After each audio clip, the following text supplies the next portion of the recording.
With the release of the new Grandmaster Quest Song of the Elves also comes the release of the Elven City of Priffdinas. The city has plenty of new content to explore, but in this guide I'll be going over the new skilling boss Zalcano. Zalcano is a boss that's going to utilize a player's mining, smithing, and runecrafting skill. Combat skills other than hit points won't really have an effect on your success here, but a high HP is recommended because this boss can really deal a lot of damage. I've already died here a couple times, which really isn't an issue since the boss room is so easy to get to, especially if you have Priffdinas set as your spawn point, but you will lose your hardcore status if you die here.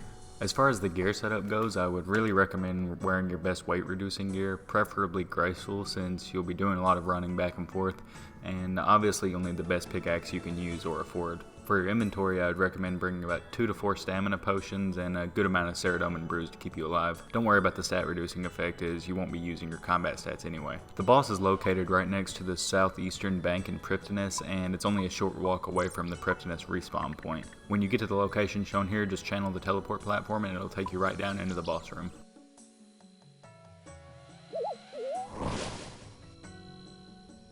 If you get in there and there's already a group killing the boss, I would wait before going in there because if you go in mid-kill, you most likely won't get any loot. Once he respawns, you're going to want to mine one of the rock formations in one of the corners of the room. This is going to give you what's called tephra. A random rock out of the 4 will turn into a glowing rock formation, which will give you tephra at a faster rate than the rest of the rocks.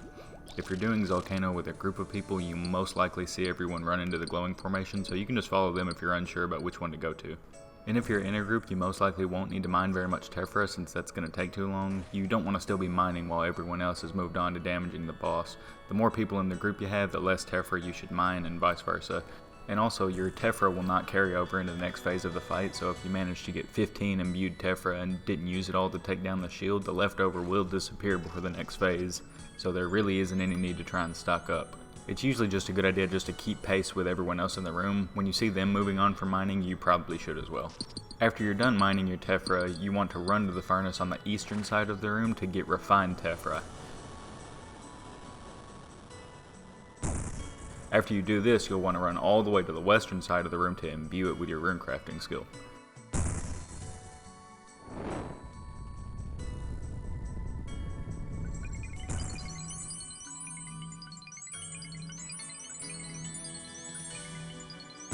At this point, you can attack Zalcano with your imbued tephra to damage her shield. Once the shield goes down, you'll be able to run up and mine her with your pickaxe to deal damage. She has a total of 1000 HP and has 3 phases of her shield, so she will take a little under 350 damage before standing back up for her next phase.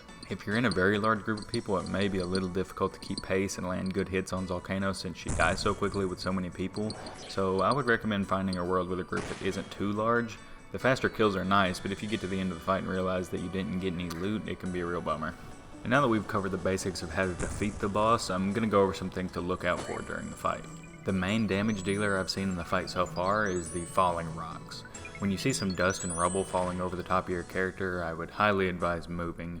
You'll see a boulder slowly start to fall from the ceiling, and if it lands on you, it can deal a pretty good chunk of damage. The attack only lands in a 1x1 square, so it's super easy to dodge. She'll also throw unavoidable pebbles at every player, which will deal a small amount of damage, so it isn't that big of a deal. Just make sure you stay aware of your health. You'll also see several large circles appear on the ground. Some will be orange while the others are blue. The orange circles are going to deal constant damage as well as sap your run energy if you stand in them or run through them. Sometimes you may not really have a choice but to run through them if you're trying to keep pace with your group, but just take a sip of stamina potion and keep an eye on your health if that's the case. The blue circles, on the other hand, will allow you to deal significantly increased damage to her shield with your imbued tephra. If you imbue your tephra and you see the circles appear, you definitely want to move on to one of the blue circles before attacking Zalcano.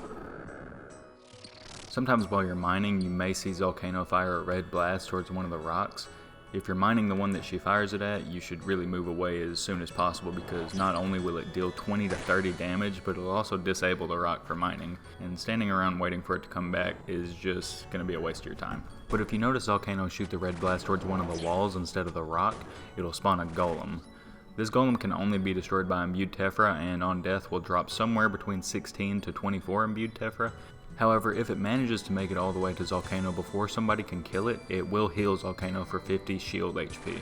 If you're in a large group, you really don't need to worry about killing the golem, but if you're in a smaller group, I'd say try to take down the golem to the best of your ability to avoid having to mine more Tephra and deal more damage to the shield.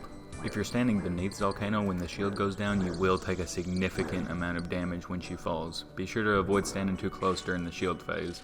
You also want to move away as she's standing back up, because if you're too close while she's rising, she will stun you and you'll take some damage, and this can really slow you down. After the final phase, when Zalcano is defeated, your loot will drop underneath her, assuming you did enough damage. The person that did the most damage will get an extra roll on the loot table compared to everyone else.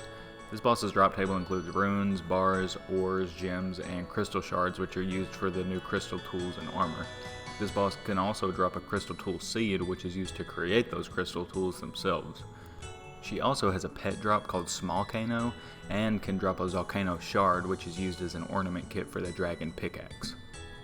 I really hope this guide was helpful for you guys, but if I left out anything, please let me know in the comments. This is a fairly new boss, so it's very possible that I may have forgotten something. But other than that, thank you guys so much for watching, and I'll see you next time.